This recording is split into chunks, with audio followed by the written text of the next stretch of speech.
السلام علیکم۔ آج ہم سورۃ الاعراف کی جو آیات پڑھیں گے وہ 88 سے 95 تک کی آیات ہیں۔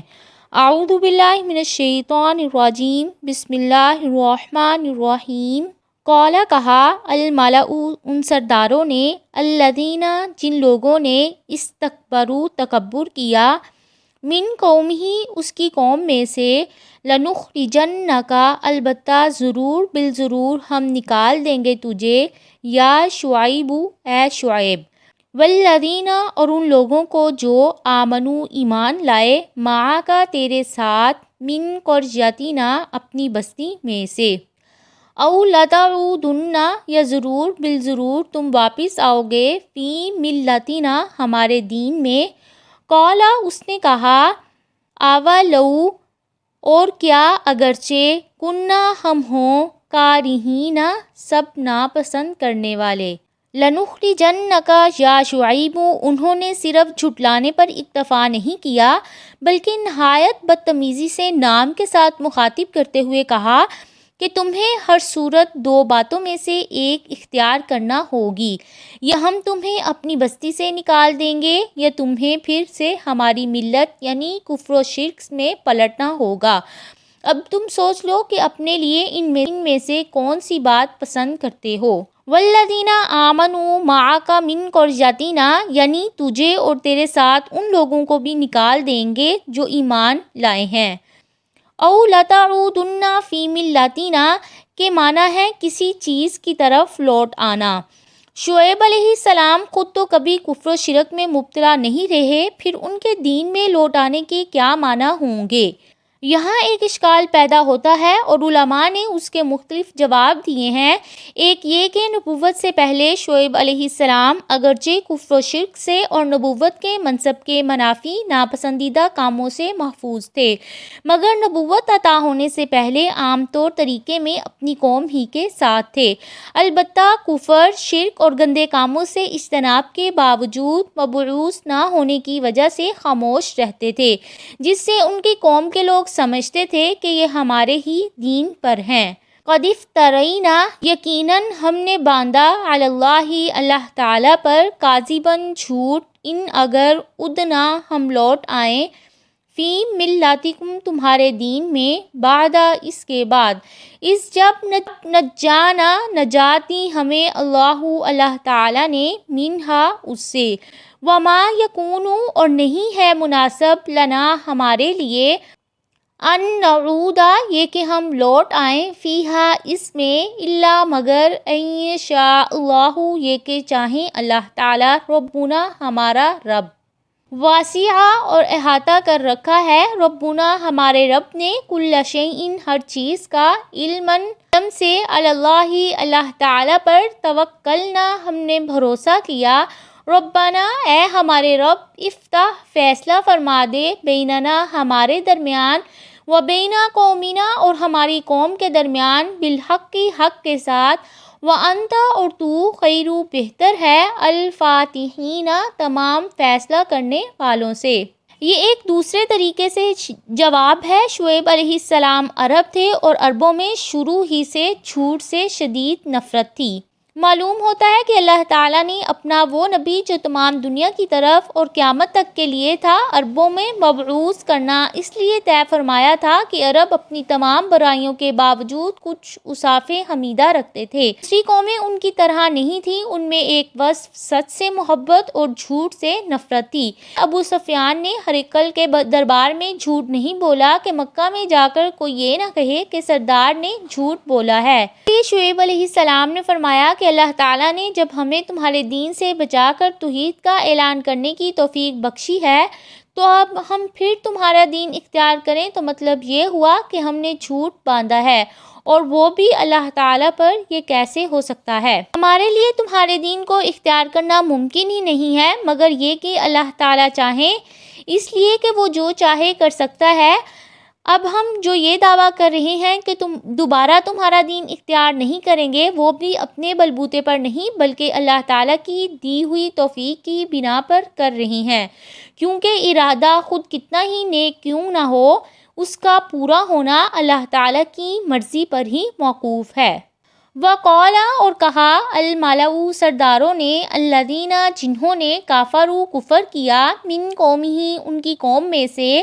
لئن البتہ اگر اتبعتم تم نے پیروی کی شعیباً شعیب کی انکم بے شک تم اذن اس وقت لخاسرون یقیناً سب نقصان اٹھانے والے ہوگے۔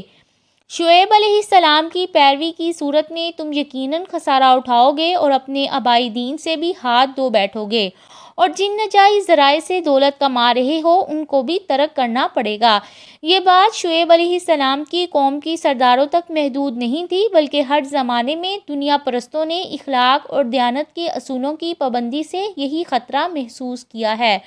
ان کا ہمیشہ یہی خیال رہا ہے کہ تجارت اور دیگر بنیادی معاملات بددیانتی، دغابازی اور سود خوری کے بغیر نہیں چل سکتے۔ فَأَخَذَتْهُمُ الرَّجْفَةُ تو پکڑ لیا ان کو زلزلے نے،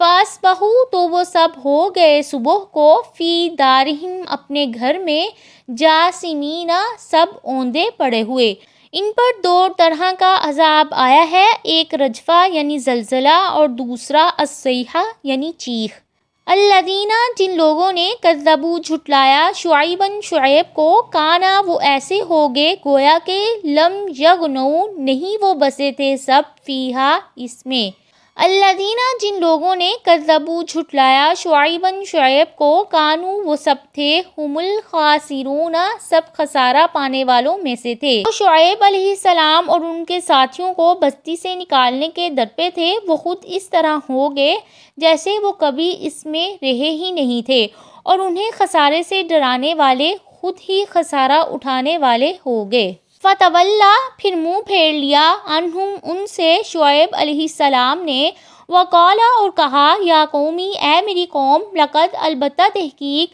ابلغتکم میں نے پہنچا دی ہیں تمہیں رسالاتی پیغامات ربی اپنے رب کے، ونصحت اور میں نے خیر خواہی کی ہے لکم تمہاری،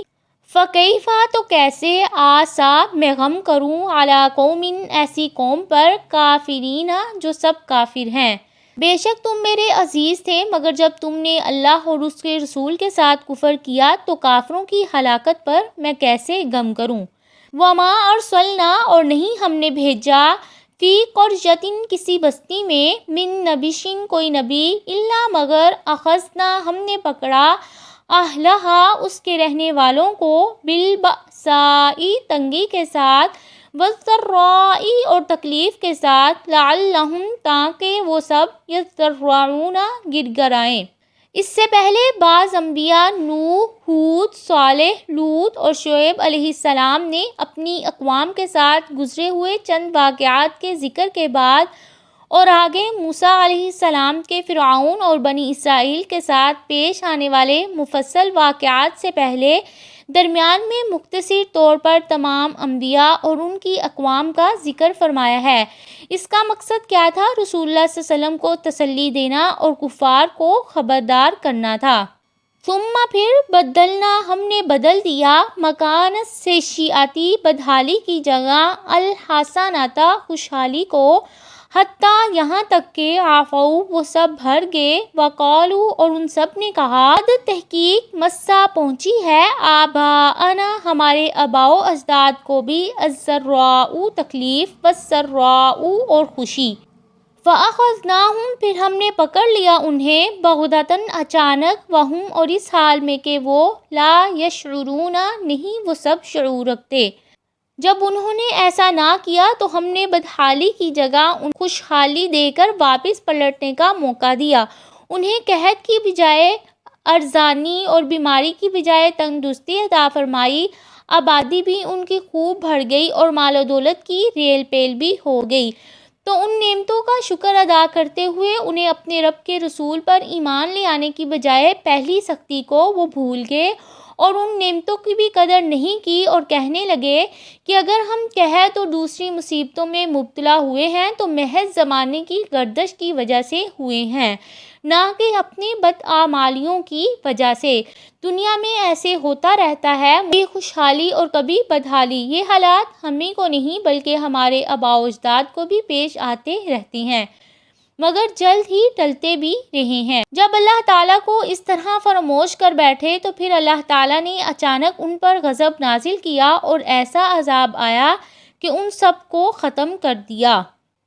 پھر ان قوموں کے بعد فرعون اور موسیٰ علیہ السلام کا ذکر آ رہا ہے۔ فرعون کی قوم پر تنگی اور تکلیف کی گرفت متعدد بار آئی ہے، مثلاً طوفان، ٹڈیاں، جوئیں وغیرہ۔ بھی رویہ نہ بدلا تو پہلی قوموں کی طرح ان پر بھی اچانک عذاب آیا اور وہ سمندر میں غرق ہو گئے۔ اس کے برعکس جو مؤمنین ہوتے ہیں وہ خوشحالی میں اللہ تعالیٰ کا شکر اور تنگ دستی میں صبر کرتے ہیں۔ جیسا کہ رسول اللہ صلی اللہ علیہ وسلم نے فرمایا، مومن کا معاملہ بھی خوب ہے کیونکہ اس کا سارا معاملہ بہترین ہے اور یہ چیز مومن کے سوا کسی کو بھی حاصل نہیں ہے۔ اگر اسے خوشی پہنچتی ہے تو وہ شکر ادا کرتا ہے تو اس کے لیے بہتر ہوتا ہے، اگر اس کو تکلیف پہنچتی ہے تو وہ صبر کرتا ہے تو وہ بھی اس کے لیے بہتر ہوتا ہے۔ اللہ ہمیں بھی اپنی نعمتوں کا شکر بجا لانے کی توفیق عطا فرمائے۔